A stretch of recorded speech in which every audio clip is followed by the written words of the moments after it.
आज फिर हाजिर हूं एक नए विचार के साथ। मदर्स डे पर फेसबुक पर माँ ही माँ छाई हुई है। हाँ, देख रहा हूं हर प्रोफाइल में माँ को गले लगा कभी न खत्म होने वाले प्यार की घोषणा की जा रही है। मेरी सुपर हीरो माँ, धन्यवाद माँ हर चीज के लिए। इंटरनेट माँ के लिए डिजिटल मालाओं से भरा पड़ा है। फादर्स डे पर भी यही सब कुछ दोहराया जाता है। अच्छा लगता है, सचमुच बहुत अच्छा लगता है। मगर एक छोटा सा सवाल मुझे बार बार परेशान करता है। अगर हर माँ इतनी प्यारी, इतनी पूजनीय, इतनी ऑनलाइन मनाई जा रही है, तो फिर वृद्धाश्रम यानी यतीम खाने में पनाह पाने किसकी माँ आई हुई है? कमला जी, जो हर शाम खिड़की पर बैठी एक ऐसी कॉल का इंतजार करती हैं जो कभी नहीं आती, वो किसकी माँ है? शर्मा अंकल की पत्नी जो अपने दिन पुरानी शादी की एल्बम को देखते हुए बिताती हैं, उनकी आंखें भूली हुई यादों से नम हैं, वो किसकी माँ है? और जो लोग इन्हें वहां छोड़कर जाते हैं, वही लोग अपने बच्चों को अपने फैसलों की कहानियां एक अलग ही अंदाज में सुना रहे होते हैं।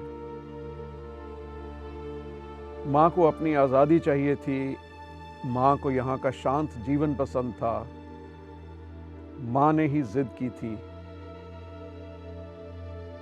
मां जिसने आपको जीवन दिया,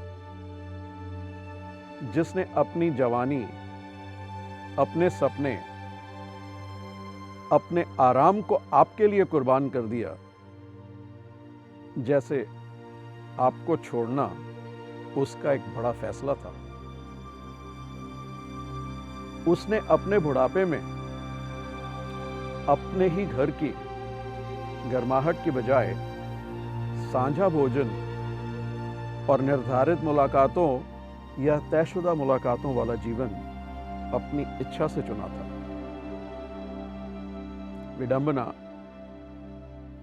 यानी आयरनी ये है, एक तरफ स्क्रीन पर अपनी मां के बिना शर्त वाले प्यार के बारे में बताया जाता है, घरेलू खुशी की तस्वीर पेश की जाती है, वहीं दूसरी ओर उनकी असली मां शायद वृद्धाश्रम यानी यतीम खाने के किसी कमरे में बैठी हुई घंटे, दिन और त्योहारों को गिनते हुए अपनों को छूने और उनकी आवाज सुनने की एक उम्मीद कर रही होती है, ना कि एक डिजिटल समर्पण की। मैं प्यार में विश्वास करता हूं, मैं शुक्रगुजार होने और अपने माता पिता को याद करने में भी विश्वास करता हूं। लेकिन कभी कभी सोचता हूं कि ये ऑनलाइन हाव भाव सच्चे प्यार के बारे में कम और दिखावे के बारे में ज्यादा है। शायद अपने ज़मीर को शांत करने का एक तरीका, एक जरिया है दुनिया को दिखाने का कि आप कितने अच्छे बेटे और बेटी हैं। मैं और शायद मेरे जैसे लाखों लोग वास्तव में परिवार की सीधी सादी असुविधाजनक वास्तविकता यानी अनकंफर्टेबल रियलिटी या एक तकलीफदेह हकीकत के लिए तरसते हैं। घर में बच्चों की हंसी, घर में बने खाने की खुशबू, कभी कभी बहस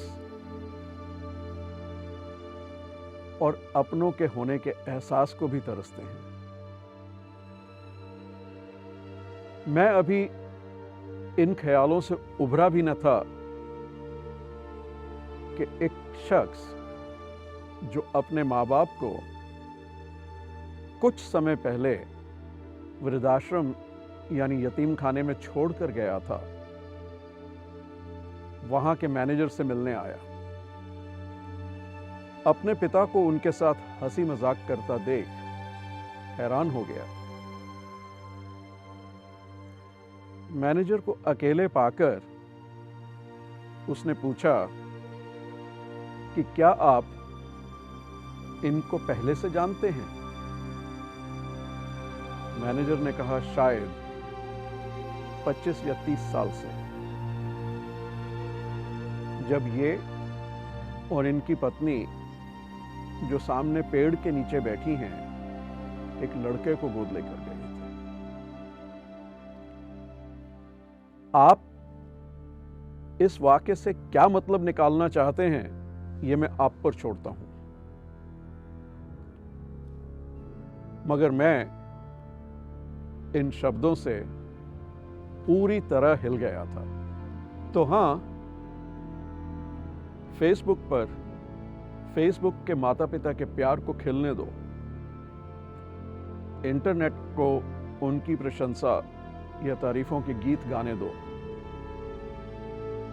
लेकिन जब आप ये संदेश या पैगाम टाइप कर रहे हों तो बस एक पल ठहरें, रुकें, अपने चारों ओर देखें और खुद से पूछें, मेरे माँ बाप कहाँ हैं? क्योंकि कभी कभी सबसे जोरदार ऐलान सबसे शांत जगहों पे ही किए जाते हैं। जल्द ही मिलेंगे एक नए मुद्दे के साथ।